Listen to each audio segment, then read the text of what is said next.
Live form को fill up करके आपको दिखाने वाला हूं। कंप्लीट डाउट आपका खत्म हो जाएगा। 2 3 4 5 6 7 एक बार मैं पहले डिटेल आपको बता देता हूं। कंप्लीट आप सभी को गाइडेंस करने की परमानेंट एड्रेस और प्रेजेंट एड्रेस वीडियो देखने के बाद goal MBBS mobile application Google Play Store से डाउनलोड कर लीजिए। Free of cost. नॉलेज के अभाव में कैटेगरी को अधिकांश स्टूडेंट गलत कर देते हैं, इसलिए सिर्फ एक ही स्टेट आ रहा है। Welcome to all. NEET 2025 application form को complete step by step live form को फिलअप करके आपको दिखाने वाला हूं। इस वीडियो को देखने के बाद कंप्लीट डाउट आपका खत्म हो जाएगा। शुरू करते हैं। आप सभी चैनल को जरूर सब्सक्राइब कर लीजिए और इसी चैनल का प्लेलिस्ट को चेक कर लीजिएगा। रजिस्ट्रेशन के रिगार्डिंग कुछ इंपॉर्टेंट वीडियोज मैंने वहां पे प्लेलिस्ट में डाल दिया है, एक बार देख लीजिए। शुरू करने से पहले 3 मोस्ट इंपॉर्टेंट इंफॉर्मेशन आपके साथ शेयर करने वाला हूं। इस वीडियो को देखने के बाद भी आपका डाउट क्लियर नहीं होता है तो ये व्हाट्सएप नंबर है, इस पे आप सभी व्हाट्सएप कर देंगे। व्हाट्सएप पे कंप्लीट आप सभी को गाइडेंस कर देंगे। वीडियो देखने के बाद व्हाट्सएप पे क्वेरी अगर सॉल्व मैं करता हूं, उसके बाद भी डाउट क्लियर नहीं होता है या एप्लीकेशन फॉर्म आप खुद से नहीं फिलअप कर सकते हैं, साइबर कैफे नहीं है, बहुत इश्यूज आ रहे हैं, तो मैं आप सभी को कहता हूं आप सभी goal MBBS mobile application Google Play Store से डाउनलोड कर लीजिए। एक तो सबसे पहले फ्री ऑफ कॉस्ट आप सभी को मेरा बेस्ट ई बुक मिल जाएगा। हालांकि मैंने ₹1 प्राइस रखा है, ₹1 इसलिए रखा है ताकि खरीदे तो आपको पढ़ने का मन करे। और इसके बाद ये रहा एप्लीकेशन फॉर्म फिलअप का, ये मैंने प्राइस रखा है 1499, 1499, 1499। हर साल ऐसे ऐसे जगह से स्टूडेंट आते हैं जहां पे ना तो इंटरनेट की सुविधा होता है, ना तो कोई साइबर कैफे, ना तो लैपटॉप है, उनके लिए ये रखा है। इसमें बहुत समय लगता है फॉर्म फिलअप करने में, इसलिए एक मिनिमम प्राइस में रख दिया है। तो गोल एमबीबीएस डाउनलोड कर लीजिए, लिंक दे रखा है, और इसको परचेज करते ही आप सभी का डाटा मेरे पास आ जाएगा। आपसे संपर्क मैं खुद कर लूंगा और आपका फॉर्म फिलअप हो जाएगा। और अगर आपको नीट का पेड काउंसलिंग चाहिए अभी मैंने कोर्स लॉन्च कर दिया 4999, आप सभी परचेज कर लीजिएगा, या एग्जाम के बाद भी आप सभी परचेज कर सकते हैं। तो स्टेप बाय स्टेप आप सभी देखें फॉर्म को कैसे अप्लाई करते हैं। तो शुरू करते हैं। इस वीडियो को ध्यान से समझना है, इसको देखने के बाद कंप्लीट जो भी डाउट है वो आपका डाउट क्लियर हो जाएगा। आप सभी को neet.nta.nic के वेबसाइट पे विजिट करना है, मैंने लिंक दे रखा है डिस्क्रिप्शन बॉक्स में। Registration for NEET UG 2025 is live पे क्लिक करना है, उसका यहां पर रेड कलर यानी NEET UG 25 registration and online application पर क्लिक करना है। अब यहाँ पे 3 चीज आपको दिखाई देगा। ये पहला स्टेप्स टू अप्लाई ऑनलाइन, ये आपको प्रोसीजर बताया गया है। एग्जामिनेशन सिटी आप देख सकते हैं। तो फिलहाल हमारा ये पहला बॉक्स से काम नहीं है क्योंकि हमें फॉर्म को अप्लाई करना है। यहाँ पे already existing candidate log in करेंगे, बट हमारा न्यू रजिस्ट्रेशन है तो हम सब यहाँ पे न्यू रजिस्ट्रेशन पे क्लिक करेंगे। जो 3rd नंबर बॉक्स है उसमें न्यू रजिस्ट्रेशन पे क्लिक करने के बाद अब यहां पे कुछ इंस्ट्रक्शंस आपको दिए गए हैं, आप चाहे तो पढ़ सकते हैं। जनरल कैटेगरी को 1700 लगेंगे, ठीक है, और अगर आउटसाइड इंडिया से हैं तो 9500। उसके बाद ईडब्ल्यूएस ओबीसी आप सभी को 1600, 1600, और SC ST personal with disability PW और 3rd जेंडर को 1000। नीचे इसको पढ़ लीजिएगा मन करे तो। उसके बाद सबसे नीचे आने के बाद यहां पे कंसेप्ट पे क्लिक करना है और क्लिक हियर टू प्रोसीड पे आप सभी को क्लिक कर देना है। यहां पे क्लिक करने के बाद आप सभी को अब बेसिक डिटेल देना है, जैसे कैंडिडेट का नेम।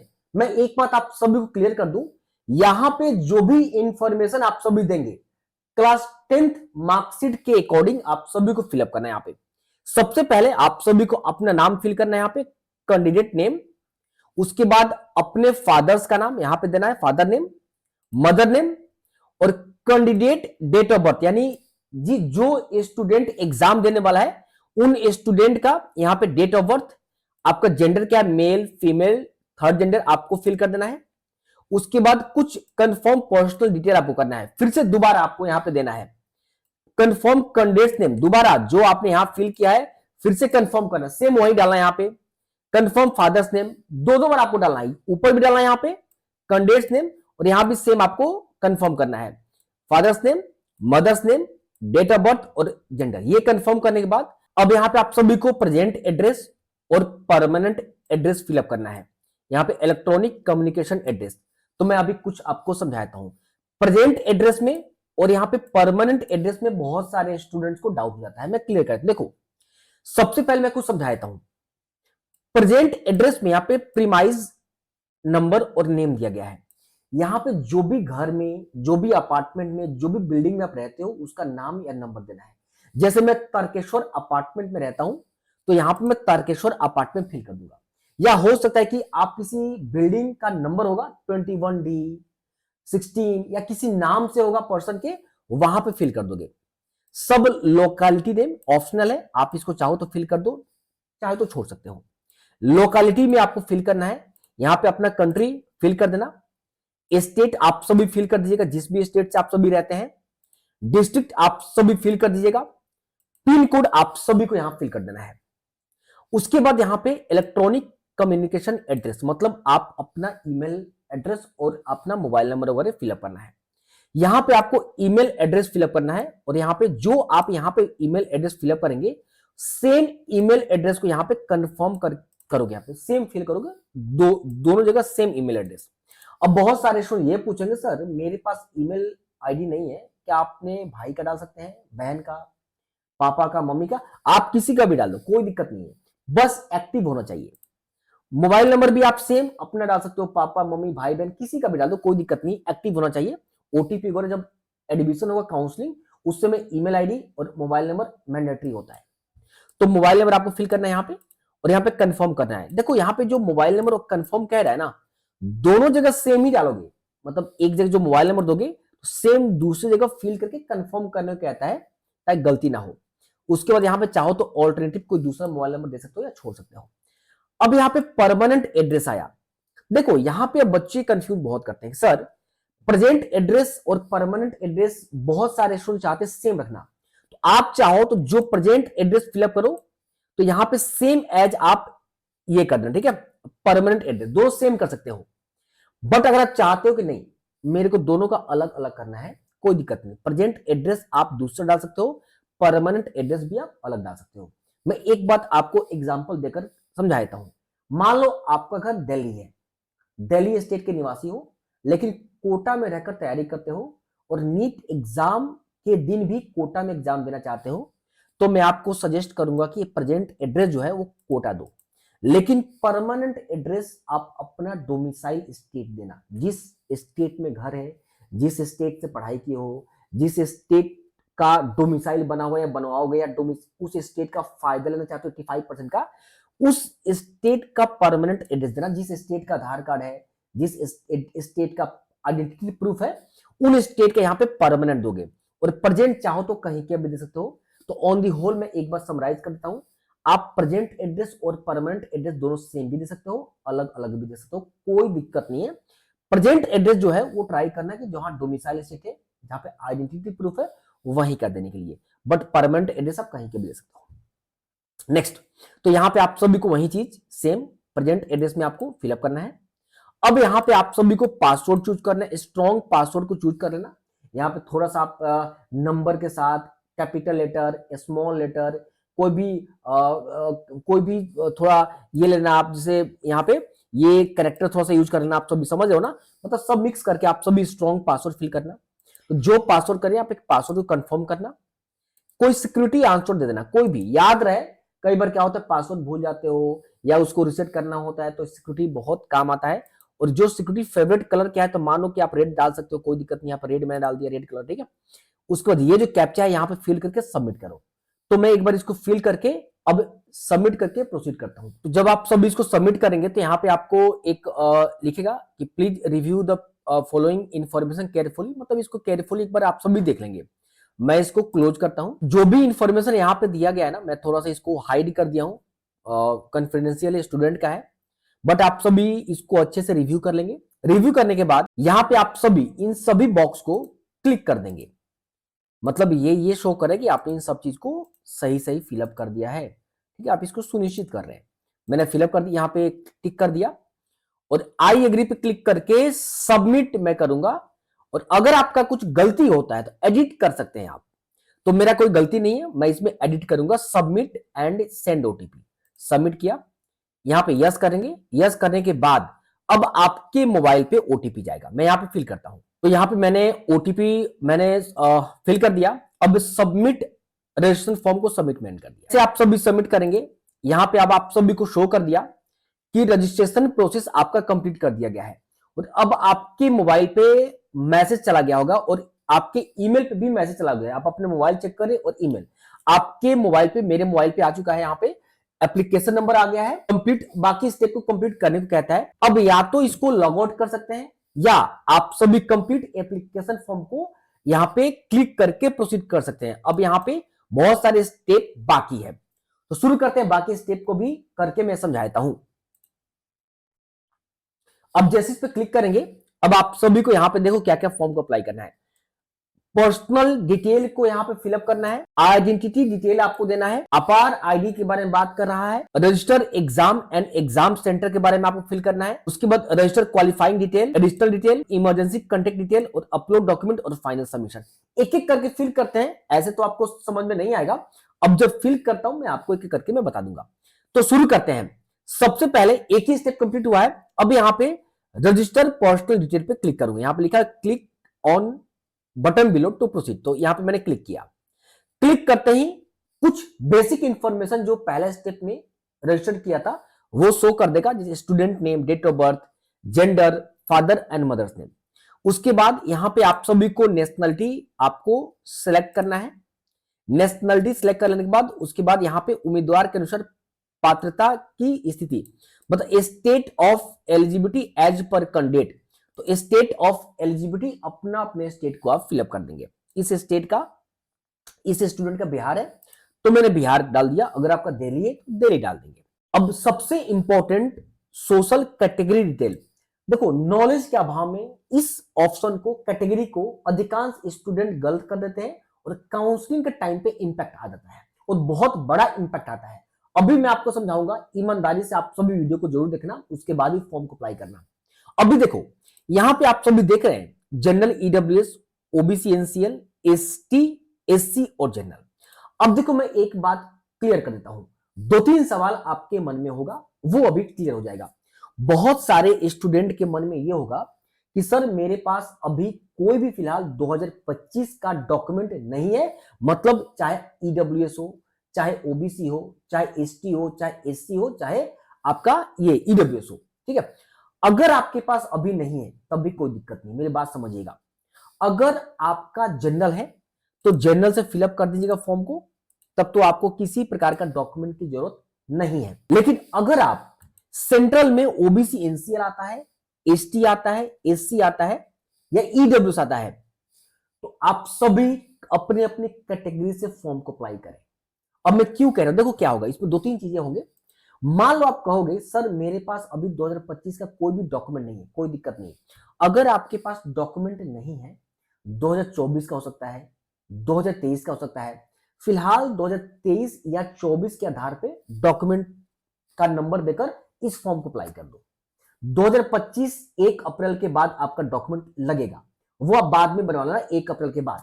लेकिन अभी जो भी आपके पास 2024 2023 का डॉक्यूमेंट है उससे अप्लाई करके यहां पे नंबर मांगेगा, वो नंबर कास्ट सर्टिफिकेट नंबर यहां पे फिल कर देना।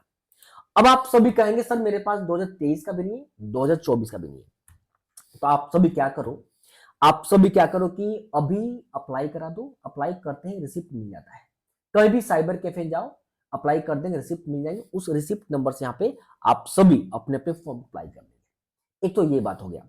अब बहुत सारे स्टूडेंट ये कहेंगे सर मान लीजिए अगर मैं ओबीसी एनसीएल को फॉर्म डालकर अप्लाई कर देता हूं और काउंसलिंग के टाइम पे अगर ओबीसी एनसीएल डॉक्यूमेंट मेरा नहीं बनता है तो हम क्या करें, कोई दिक्कत नहीं है।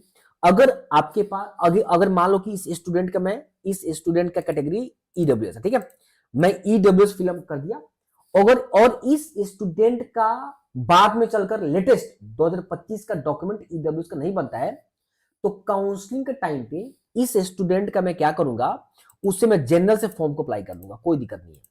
उस समय जब काउंसलिंग स्टार्ट होगा स्टेट में भी और ऑल इंडिया कोटा में भी जनरल से फॉर्म अप्लाई कर देंगे, कोई दिक्कत नहीं है। मेरी बात समझ गए ना। लेकिन अब सुनिएगा, मान लो अगर इस स्टूडेंट ईडब्ल्यूएस है और मैं अभी नीट 2025 का एप्लीकेशन फॉर्म जनरल से अप्लाई कर देता हूं, मैं ये सोचता हूं कि अभी डॉक्यूमेंट नहीं है, जनरल से अप्लाई करता हूं, बाद में जब ईडब्ल्यूएस बन जाएगा तो काउंसलिंग के टाइम पे मैं बदल दूंगा जनरल से, उस समय ईडब्ल्यूएस कर दूंगा, ऐसा नहीं होगा। अगर अभी आप फॉर्म फिलअप जनरल से कर देते हैं तो बाद में चलकर आप सभी ईडब्ल्यूएस सेंट्रल के लिए नहीं कर सकते, आप एलिजिबल नहीं है सेंट्रल के लिए। मेरी बात समझ है ना? तो अगर आप सभी के पास अभी डॉक्यूमेंट नहीं भी है और चाहते हैं बाद में बन जाएगा मेरा, अभी रिसिप्ट ही है या 2023-24 का है, तो मैं सजेस्ट करूंगा कि आप सभी जो भी कैटेगरी है उसी कैटेगरी से फॉर्म को आप सभी अप्लाई कर दीजिएगा।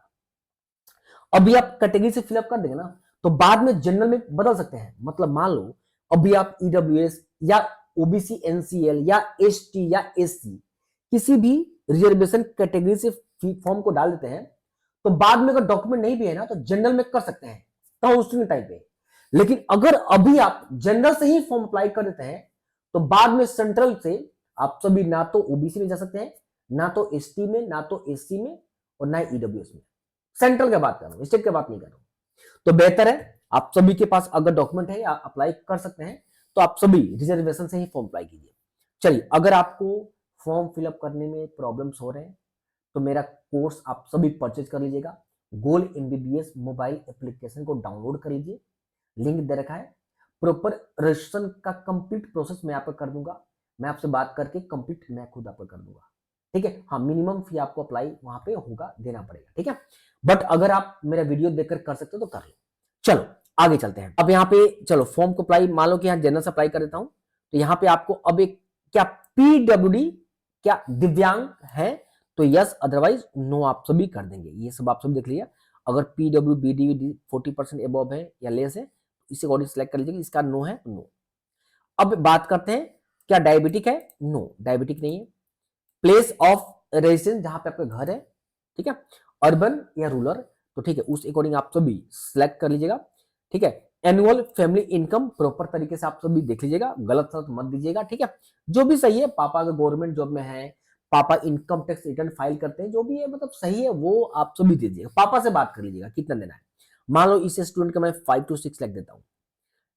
माइनॉरिटी से बिलोंग करते हैं तो यस नो नो। देखो माइनॉरिटी से बिलोंग करते हैं तो यस कर दीजिएगा। काउंसलिंग के टाइम पे बहुत सारे बच्चे यहाँ क्या करते हैं, नो कर देते हैं और वहां पे माइनॉरिटी का सर्टिफिकेट बन जाने के बाद फाइंड आउट करते हैं। तो अगर आप नो अभी करते हो तो बाद में माइनॉरिटी का आप सभी फायदा नहीं उठा पाओगे।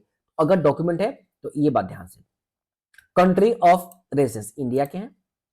यहाँ पे do you intend to wear customary dress country to the, देखो मैं आपको बताता हूँ क्या होता है। ये क्या होता है, जैसे हमारी मुस्लिम बहनें जो हैं वो प्रॉपर एक पोशाक जो पहनती हैं, अगर प्रॉपर जो मतलब प्रॉपर जो कवर होता है, अगर उस तरीके से कुछ पोशाक में आप जाती हैं या कुछ ऐसे ड्रेस आप पहन कर जाना चाहते हैं जो कि थोड़ा सा डिफरेंट टाइप का अलग है, जो कि वहां पे आपका ऑब्जेक्शन लग सकता है, तब यहाँ पे आप सभी यस कीजिएगा। अदरवाइज जनरल आप सभी half pant, T shirt, full pant, या गर्ल्स अगर आप सभी जो नॉर्मल जो शूट पहनते हैं जो कि ऑब्जेक्शन ना हो, कोई पॉकेट वगैरह ना हो, जो साधारण कपड़ा हो, वो अगर आप पहन के जाना चाहते हैं तो आपको यहाँ पे नो फिल करना है। तो इस स्टूडेंट एकदम साधारण जाएगा, कोई दिक्कत है नहीं, ठीक है, लड़का है कोई दिक्कत नहीं। मोड ऑफ प्रिपरेशन आप सभी कोई भी सेल्फ स्टडी डाल दीजिएगा, ठीक है, या इंडिविजुअल ट्यूशन, कोई भी सेल्फ स्टडी बहुत सारे बच्चे डालते हैं, आप भी डाल दीजिएगा। उसके बाद यहाँ पे प्रॉपर तरीके से आप सभी क्या कीजिएगा, कैप्चा को फिल कीजिएगा और कैप्चा को फिल करने के बाद यहाँ पे आप सभी इसको प्रोसीड कर दीजिएगा। तो मैं कैप्चा फिल करके इसको प्रोसीड कर देता हूं। चलिए, do you want to submit? Yes, मैंने सबमिट कर दिया। अब एक्चुअली क्या है ना, काफी देर हो जाएगा तो सेशन लॉग आउट हो जाएगा। तो आप सभी यहाँ पे क्लिक हियर और फिर से आप सभी को लॉगिन करना है। तो मेरी बात एक बात ध्यान से, जब आप सभी लॉगिन करेंगे ना, तो अब हमें लॉगिन करना है यहां से बीच वाले से, क्योंकि मेरे पास एप्लीकेशन नंबर मिल गया है और पासवर्ड मेरे पास है। तो यहाँ पे लॉगिन क्लिक करके एप्लीकेशन नंबर और पासवर्ड फिल करके मैं प्रोसीड करता हूँ कैप्चा फिल करके। तो यहाँ पे आप सभी को लॉगिन कर देना है। लॉगिन करने के बाद अब आप सभी कंप्लीट प्रोसेस पे क्लिक करना है। अब देखो मैंने 2 ही स्टेप कंप्लीट किया है, तो फिर से यहाँ पे रजिस्टर आइडेंटिटी डिटेल पे यहाँ पे क्लिक करना है। अब क्लिक करने के बाद यहाँ पे चॉइस आइडेंटिटी, अब आप सभी को यहाँ पे अच्छे से चॉइस करना है, ठीक। Aadhaar, DigiLocker, passport number, PAN card, driving licence, ration. तो मैं आधार कार्ड सिलेक्ट करता हूँ। आधार कार्ड सिलेक्ट करते ही इस स्टूडेंट का एप्लीकेशन नंबर और नाम आ गया। अब मैं यहाँ पे क्या करूंगा, इसको क्लिक करके यहाँ पे एक आधार नंबर आप फिल करना है, यहाँ पे आधार नंबर और आधार नंबर 2 बार कंफर्म करना है यहाँ पे, और कैप्चा को फिल करना है। तो मैं आधार नंबर फिलअप करके प्रोसीड करता हूँ। आधार नंबर फिलअप कर दिया और कैप्चा फिलअप करके सबमिट एंड नेक्स्ट पे क्लिक करूंगा। यहाँ पे सबमिट मैंने कर दिया, ठीक है। ध्यान से आधार नंबर गलत ना हो जाए, ठीक है। अब अपार आईडी अगर आपके पास है तो यस, अदरवाइज नो, कोई दिक्कत नहीं है। अगर मान लो इस स्टूडेंट के पास नहीं है तो नो कर देना, बट आप सभी ने अगर बनवा लिया है तो आप यस कर देना। चलो मैंने नो कर दिया, कोई दिक्कत की बात नहीं, ठीक है, मैंने नो कर दिया। क्योंकि वहां पे एक नोटिस आया था ना कि अपार आईडी ऑप्शनल है, मैंडेटरी नहीं है। अब मैं आप सभी को यहाँ पे, अब सबसे इंपॉर्टेंट देखो ध्यान से, यहाँ पे क्वेश्चन पेपर मीडियम आपको इंग्लिश में सिलेक्ट करना है। उर्दू है तो उर्दू कर देना, हिंदी है तो हिंदी कर देना। इंग्लिश में सिलेक्ट किया। एग्जाम स्टेट और सिटी, तो स्टेट अब बिहार। अब देखो यहाँ पे बिहार की बात समझना ध्यान से, मेरी बात ध्यान से। अब इसमें सब में इस स्टूडेंट का सिर्फ एक ही ऑप्शन बिहार आएगा। अब यहाँ पे दिक्कत, बहुत सारे बच्चे मान लो कि घर, इस स्टूडेंट ने परमानेंट एड्रेस और प्रेजेंट एड्रेस दोनों बिहार का दिया था, इसलिए सिर्फ एक ही ऑप्शन, एक ही स्टेट आ रहा है बिहार। बट अगर आप सभी मान लो कि आपका बिहार स्टेट है या दिल्ली स्टेट या यूपी स्टेट या कोई और स्टेट, राजस्थान, हरियाणा, वेस्ट बंगाल, झारखंड, कोई भी स्टेट हो, बट आप कोटा में रहकर पढ़ाई कर रहे हो, कोटा किसी कोचिंग में, आप क्या करना, प्रेजेंट एड्रेस कोटा का दे देना जिस भी बिल्डिंग में रहते हो, और परमानेंट एड्रेस अपना घर का दे देना जो भी आइडेंटिटी प्रूफ पे एड्रेस है। तो जैसे आप प्रेजेंट एड्रेस देते हो कोटा का, यहां पे आपको दो ऑप्शन दिखना शुरू हो जाएगा। एक तो मान लो बिहार से तो बिहार का, और यहाँ पे राजस्थान भी शुरू होना शुरू हो जाएगा। मान लो अगर ये स्टूडेंट अगर प्रेजेंट एड्रेस राजस्थान का देता तो यहाँ पे बिहार और राजस्थान दोनों शो करता। ये आप सभी इसको कर लीजिए, कोई दिक्कत नहीं है, ठीक है। चलो ये बिहार मैंने सिलेक्ट कर लिया। तो एग्जाम सिटी, अब मैं सबसे पहले इसको जहां भी है, पटना का है तो पटना में सिलेक्ट कर लेता हूँ, ठीक है। उसके बाद एक पटना के आसपास का कोई भी जगह है जो मैं सिलेक्ट कर लेता हूँ, ठीक है। तो मैंने इस स्टूडेंट का सिलेक्ट कर लिया। उसके बाद फादर्स या गार्जियन ऑक्यूपेशन, तो आपके पापा जो भी है वो आप कर दीजिएगा, ठीक है। चलो इस स्टूडेंट का जो फादर है वो प्राइवेट सेक्टर में है, तो मैंने प्राइवेट सर्विस सिलेक्ट कर लिया। फादर ये कहाँ तक पढ़ाई की है वो आप सब सिलेक्ट कर लीजिएगा। तो पोस्ट ग्रेजुएट है वो मैंने सिलेक्ट कर लिया। मदर्स जो है वो मदर्स हाउसवाइफ है, तो यहाँ पे हाउसवाइफ पे मैंने क्लिक कर लिया। फिर यहाँ पे कोई यहाँ पे ये ग्रेजुएट है तो मैंने ग्रेजुएट सिलेक्ट कर लिया।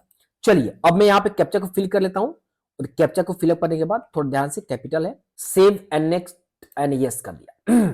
अब चलो, अब आप सभी को यहाँ पे 10th का या इक्विवेलेंट डिटेल आप सभी को देना है। तो 10th के मार्कशीट पे जो भी डिटेल है वो आप सभी को देना है। तो यहाँ पे देखो आप सभी, यहाँ पे 10th का सबसे पहले पासिंग स्टेटस आपको देना है। तो ऑफ कोर्स 10th तो पास हो आप, ठीक है। उसका ईयर ऑफ पासिंग, जो भी ईयर ऑफ पासिंग आप सभी हो तो आप सभी देना। मान लो इस स्टूडेंट का सपोज मैं समझाता हूँ, ठीक है, 2000 ले लो, 2015, ठीक है। उसके बाद क्वालिफाइंग एग्जाम आप सभी को यहाँ पे देना 10th और इक्विवेलेंट। प्लेस ऑफ स्कूल आप सभी देख लेना, रूरल अर्बन, ठीक है। टाइप ऑफ स्कूल या कॉलेज आप सभी को देना है, तो जो भी है गवर्नमेंट एडेड, प्राइवेट अनएडेड, जो भी आप सभी यहाँ पे दे दीजिएगा, ठीक है। यहाँ पे प्राइवेट है तो प्राइवेट में दे दिया। क्वालिफाइंग एग्जाम स्टेट जो भी है तो आप सभी दे देना, जिस स्टेट से है आप लोग किया। क्वालिफाइंग एग्जाम डिस्ट्रिक्ट आप सभी यहाँ पे देना, ठीक है, यहाँ पे दे देना। स्कूल बोर्ड आप सभी देना, ये जो भी सीबीएसई है तो सीबीएसई में दे दिया। रिजल्ट मोड क्या था, तो 10th कई बार बहुत पहले सीजीपीए भी होता, परसेंटेज भी, तो इसका सीजीपीए आया था। और यहाँ पे मैक्सिमम ग्रेड कितना था, तो अब मैक्सिमम ग्रेड जो था वो 10 था। 10 में कितना ऑप्टेन हुआ, इस स्टूडेंट का 9.2 हुआ था, तो मैं 9.2 देता हूँ। और ये यहाँ पे सीजीपीए 9.2 आ गया। अब आपको यहाँ पे रोल नंबर फिल करना है, तो 10th के मार्क्स पे रोल नंबर आपको मिल जाएगा। स्कूल कॉलेज नेम, तो यहाँ पे ना स्कूल का नाम दे दीजिएगा। उसके बाद पिन कोड आप सभी देना। इसको फिलअप करने के बाद आप सभी को 12th का फिलअप करना है, यहाँ 12th का। अब यहाँ पे एक बार एक चीज अच्छा दिया, यहाँ पे 10th का फिलअप करने के बाद डायरेक्ट 12th दिया, 11th नहीं दिया। पिछली बार 11th दिया था, बहुत सारे बच्चे बहुत कंफ्यूज थे, क्योंकि कई स्टेट ऐसे हैं जो कि 11th में अपना वो नहीं कर पाते, कंटिन्यू नहीं कर पाते। 12th, अगर आप 12th 2025 में आप देंगे, ठीक है, या बिहार बोर्ड या किसी स्टेट बोर्ड से दे दिए हैं 2025 में ही, तो आप सभी अपियरिंग फिल करेंगे।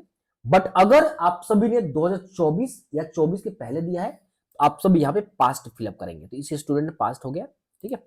उसके बाद इसका जो 17 में पासिंग 17 में हुआ, क्वालिफाइंग एग्जाम जो है, अब क्वालिफाइंग एग्जाम आपको फिलअप करना है यहाँ पे।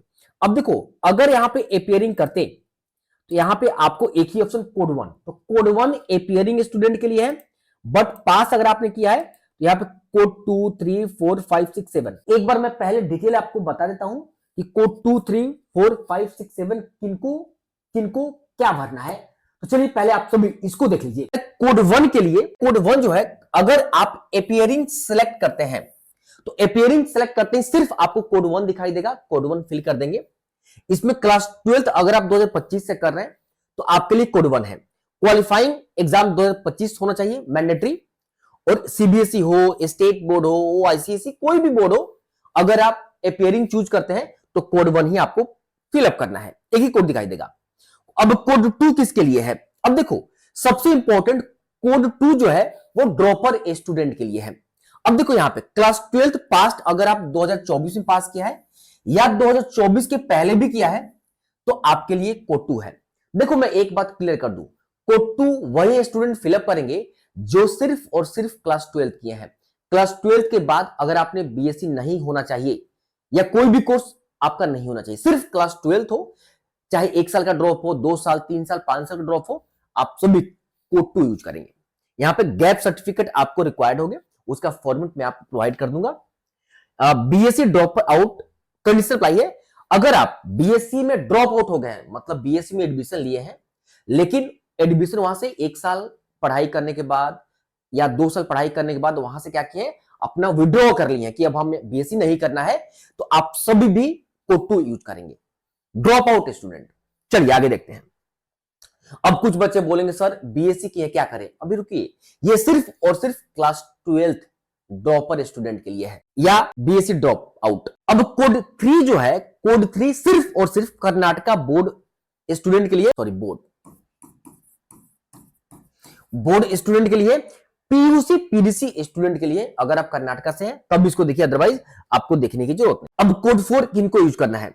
कोड 4 जो है, अगर आपने बीएमएस किया है, बीएचएमएस किया है या कर रहे हैं, बी फार्मेसी किए या कर रहे हैं, BSc nursing, BTech agriculture veterinary, BPT और भी 4 ईयर का प्रोग्राम कोई कोर्स कर रहे हैं, तो आप सभी कोड 4 यूज करें। Pre professional pre medical examination foreign exam अगर आप दे रहे हैं तब कोड 4 यूज करें आप सभी। रिक्वायर्ड गैप सर्टिफिकेट है, तो ये अगर आपने कर लिया है या कर रहे हैं तो 4 कोड आप सभी यूज कर सकते हैं। प्रोफेशनल कोड जो भी 4 ईयर का अगर आप कर रहे हैं तो ज्यादा आपको कंफ्यूज होने की जरूरत नहीं है। मैं एक बात आपको क्लियर कर दूं, कोड अगर गलत भी हो जाता है तब भी आपको बिल्कुल निश्चिंत रहने की जरूरत है।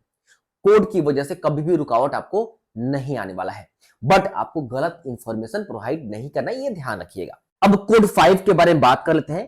कोड 5 बीएससी स्टूडेंट देंगे, इसमें बहुत सारे स्टूडेंट को डाउट रहता है, यानी 3 ईयर डिग्री जो कर रहे हैं वो कोड 5 देंगे। अगर आप फर्स्ट ईयर या सेकेंड ईयर में हैं तो आप कोड 5 देंगे। अगर आप थर्ड ईयर में हैं बट थर्ड ईयर अपियरिंग है, मतलब बीएससी आप पास आउट नहीं किए हैं, आप थर्ड ईयर में हैं बट पास आउट नहीं किए हैं, तब भी आप कोड 5 यूज करेंगे। पीसीबी प्लस इंग्लिश वाले स्टूडेंट किसी भी एक सब्जेक्ट से होना चाहिए मैंडेटरी। रिक्वायर्ड गैप सर्टिफिकेट, यानी अगर आप अभी बीएससी 12th के बाद बीएससी कर रहे हैं, यानी कि या बीएससी के अलावा कोई भी 3 ईयर प्रोग्रामिंग कर रहे हैं। अब बीएससी का मतलब ये नहीं कि zoology nurse botany nurse, BSc का मतलब बहुत सारे ऐसे भी कोर्स होते हैं जो कि पैरामेडिकल भी अंडर आते हैं, मेरे 3 ईयर का कोर्स, तो वो भी इसी के अंडर आ जाएंगे। तो अगर आप पास नहीं है तभी ये कोड 5 यूज करें, मैंने क्लियर लिख दिया है। थर्ड ईयर अपियरिंग, आगे देखते हैं। अब कोड 6 कौन यूज करेंगे स्टूडेंट? अगर आप पास कर गए हैं 3 ईयर प्रोग्रामिंग कोर्स जो है, अगर आप पास कर गए हैं तब कोड 6 आपको यूज करना है, एटलीस्ट 2 सब्जेक्ट में, पीसीबी प्लस इंग्लिश में। मेरी बात समझ गए ना? ये कंफ्यूजन मत होइएगा, ये आप सभी है कोई दिक्कत की, और पीसीबी सबके पास है। Code 7 any other examination equivalent intermediate PCB plus English NRI student के लिए है। सिंपल मैं बता दूं, ये एनआरआई स्टूडेंट के लिए है। आप सभी ने वीडियो को देख लिया, अब आप सभी काम करें, यहाँ पे जो भी कोड है आप सभी फिलअप कर दे। इस स्टूडेंट ड्रॉपर है, आपको अभी मैंने बताया ड्रॉपर फिलअप करेंगे, आप सभी ड्रॉपर या जो भी आप सभी कोड है, अब आपको समझ में आ गया, मैं डिटेल बता दिया। अब आप सब यहाँ पे सिलेक्ट कर लेंगे। चलिए 2 मैंने सिलेक्ट कर लिया। प्लेस ऑफ स्कूलिंग इसका अर्बन है, अर्बन कर लिया। टाइप ऑफ स्कूलिंग आपको मैंने यहाँ पे गवर्नमेंट स्कूल सिलेक्ट कर लिया। चलो दिल्ली से है तो दिल्ली से मैंने सिलेक्ट कर लिया अरविंद केजरीवाल, तो यहाँ पे नॉर्थ दिल्ली मैंने सिलेक्ट कर लिया। School board of course CBSE है, central board of education CBSE. Result mode percentage है। अब टोटल मार्क्स आपको पता है 500 में इसका है। ऑप्टेन मार्क्स मान लो कि मुझे अभी याद नहीं स्टूडेंट का नंबर कितना है, मान लो मैं 306 ऐड करता हूं, ठीक है, तो परसेंटेज कितना 61.20, ठीक है। रोल नंबर आप सभी फिलअप कर देना 12th के मार्क्स पे। उसके बाद स्कूल का नाम आप सभी फिल कर देना, स्कूल पिन कोड फिल कर देना, उसके बाद कैप्चा फिल करके सेव नेक्स्ट। तो पहले इस डिटेल को मैं फिल कर देता हूं और फिर आगे प्रोसीड करके मैं आपको बताता हूं। इसको फिलअप कर दिया, अब मैं यहाँ पे सेव एंड नेक्स्ट क्लिक कर देता हूं। यस करो आप सभी। इसको फिलअप करने के बाद अब आप सभी को यहां पे देना है कि are your twin and both apply for NEET, मतलब ट्विन हो और दोनों क्या अप्लाई कर रहे हो नीट के लिए, क्योंकि चेहरा सिमिलर हो तो इसलिए पूछ रहा है। तो अगर यस तो यस, अदरवाइज ट्विन ब्रदर या ट्विन सिस्टर नहीं हो तो नो कर देना। इसके बाद एडिशनल डिटेल पूछ रहा है, appeared in NEET UG examination, क्या पहले आपने नीट में अपीयर किया था? सही देना, गलत मत देना। यहाँ पे कोई ऐसा नहीं कि आपका एग्जाम से बाहर कर देगा या कोई काउंसलिंग में दिक्कत होगा, सही दोगे कोई दिक्कत नहीं होगा, ठीक है। तो यहाँ पे अगर इस स्टूडेंट ने पहले नहीं दिया है तो मैं यहाँ पे नो कर दूंगा, ठीक है। उसके बाद प्लेस ऑफ बर्थ कहाँ पे, जो भी जन्म हुआ है वो तो इंडिया में, स्टेट क्या, जो भी स्टेट में डेट ऑफ बर्थ है वो मतलब जन्म हुआ है। डिस्ट्रिक्ट आप सब भी देख लेना, सिलेक्ट कर लेना। कैप्चा को फिल कर देना, यहाँ पे कैप्चा है, फिलअप कर देना। अब आप सभी को सेव एंड नेक्स्ट पे क्लिक करना है, यस कर देना। अब यहाँ पे आप सभी को इमरजेंसी कांटेक्ट डिटेल देना है, पापा मम्मी भाई बहन किसी का भी दीजिएगा, जो रजिस्ट्रेशन के समय दिया था वो नहीं, दूसरा दीजिएगा कोई नया। इंडिया मैंने यहाँ दिया 8409563621। ईमेल आप सभी दूसरा दीजिएगा, किसी भी गार्जियन का दूसरा ईमेल आप सभी दे दीजिएगा। अब यहाँ पे क्लिक करके ओटीपी जाएगा, ओटीपी आप सभी फिल कर दीजिएगा। ओटीपी चला गया, ठीक है, आपके ईमेल पे भी गया और मोबाइल पे भी गया, दोनों आप सभी यहाँ फिलअप करें। तो अब यहाँ पे वेरीफाई पे आप सभी को क्लिक करना है, वेरीफाई एंड नेक्स्ट पे क्लिक करना है। यहाँ पे हमने क्लिक कर दिया। अब आप सभी को यहाँ पे डॉक्यूमेंट अपलोड करना है। क्या क्या करना है मैं एक बार बताता हूँ। सबसे पहले आप सभी को passport size photograph with 80% face without mask, मतलब प्रॉपर क्लियर आपको दिखना चाहिए फोटोग्राफ में। फोटोग्राफ आपका जो background black and white background होना चाहिए, ध्यान से। Left and right hand finger and thumb impression, ये जो है मैंने एक सेपरेट वीडियो बनाया है, उसका लिंक डिस्क्रिप्शन बॉक्स में दे दिया है, उस वीडियो को जरूर देख लीजिएगा, आपका ये डाउट क्लियर हो जाएगा। सिग्नेचर भी आप सभी को अपलोड करना है। पोस्ट कार्ड साइज फोटोग्राफ, दुकान में जाइएगा ना, पोस्ट कार्ड साइज आप सभी बोलिएगा, आपको मिल जाएगा। क्लास 10th का मार्कशीट आप सभी को अपलोड करना है। क्लास 10th सर्टिफिकेट, बहुत सारे स्टेट में या बहुत सारे बच्चे के पास क्लास 10th का मार्कशीट और क्लास 10th का जो सर्टिफिकेट है एक ही पे होता है, अब मार्कशीट कम सर्टिफिकेट, तो दोनों जगह सेमी फोटो को अपलोड कर देना यहाँ पे। और ध्यान से जब आप लोड कीजिएगा तो आप सभी को यहाँ पे प्रॉपर साइज ऑफ 50 to 300 जो भी लिखा है यहाँ पे उसी अकॉर्डिंग होना चाहिए। Upload present address and permanent address proof, मतलब यहाँ पे इस स्टूडेंट ने क्या किया था, प्रेजेंट और परमानेंट दोनों सेम सिलेक्ट किया था, तो यहाँ पे अपलोड कर देना है। अगर आप अलग अलग सिलेक्ट करते हैं तो जहां पे मान लो कोटा में रहते हो तो उस वहां के जो भी ओनर है उनसे आप मांग कर भी अपलोड कर सकते हो, नहीं तो आप सेमी अपलोड कर देना, कोई दिक्कत नहीं। क्लास 10th CGPA मतलब क्लास 10th का जो भी मार्कशीट है उसको यहाँ पे अपलोड करना है। तो मैं अपलोड करके आप सभी को प्रोसीड करके बता देता हूं। तो सभी डॉक्यूमेंट आप सभी प्रॉपर जो भी साइज में है केबी में है, अपलोड करने के बाद आप सभी नेक्स्ट पे क्लिक करेंगे, आपको ऑप्शन मिले क्लोज कर दीजिएगा। इसके बाद फर्दर अब आप सभी को पेमेंट का मेथड आएगा, मैं प्रोसीड करता हूं। तो जैसे प्रोसीड करेंगे, अगर आपका ईमेल आईडी वेरीफाई नहीं होगा आपको वेरीफाई कराना होगा, अगर वेरीफाई हो गया है तो बस आपको पेमेंट करना है। तो यहाँ पे लिख रहा है कि ईमेल आईडी वेरिफिकेशन पेंडिंग और फी पेमेंट पेंडिंग, बाकी सब कुछ कंप्लीट हो चुका है। तो आप सभी को क्या करना है, अगर मान लो पेंडिंग है, यहाँ पे रजिस्टर्ड ईमेल आईडी फिल करेंगे, कैप्चा फिल करके सेंड ओटीपी करेंगे। और अगर आपने पहले रजिस्टर्ड वेरीफाई कर दिया, ओटीपी फिल कर दिया है, तब आप सभी को यह ऑप्शन शो नहीं करेगा। तो मैं यहाँ पे ओटीपी फिल करके प्रोसीड करता हूँ, वेरीफाई करता हूँ। वेरीफाई हो जाने के बाद अब आप सभी को यहाँ पे एक ही ऑप्शन दिख रहा है, फी पेमेंट का पेंडिंग है। अब आप सभी को क्या करना है, यहाँ पे नीचे ऑप्शन दिख रहा है पे एग्जामिनेशन फी, ठीक है, आप सभी को एग्जामिनेशन फी यहाँ पेमेंट पे क्लिक करना है। अब जैसे क्लिक करेंगे ऑनलाइन पेमेंट मोड अवेलेबल है, आप सभी यहाँ पे क्लिक करके प्रोसीड फॉर पेमेंट करेंगे और यहाँ पे किसी भी बैंक से यहाँ पे आप प्रॉपर सेलेक्ट कर लेंगे जो भी है, SBI MOS, debit card, credit card, Canara bank, ICICI, HDFC, किसी भी बैंक से यहाँ पे आप सभी सेलेक्ट करके पेमेंट कर देंगे। इसको पेमेंट करते ही प्रॉपर कंफर्मेशन पेज आपको मिल जाएगा। कंफर्मेशन पेज डाउनलोड करके आप सभी अपने पास जरूर रख लीजिएगा। तो कंप्लीट मैंने आप सभी को डिटेल दे दिया और मुझे पता है कि इस वीडियो को देखने के बाद आपके मन में जो भी डाउट होगा वो खत्म हो गया होगा। अभी इतना ही। अगर आपको अच्छा लगे तो इस चैनल को आप सभी जरूर सब्सक्राइब करें और अपने फ्रेंड और रिलेटिव को शेयर कर दें अगर वो नीट 2025 का एप्लीकेशन फॉर्म फिलअप कर रहे हैं। अभी इतना ही। All the very best.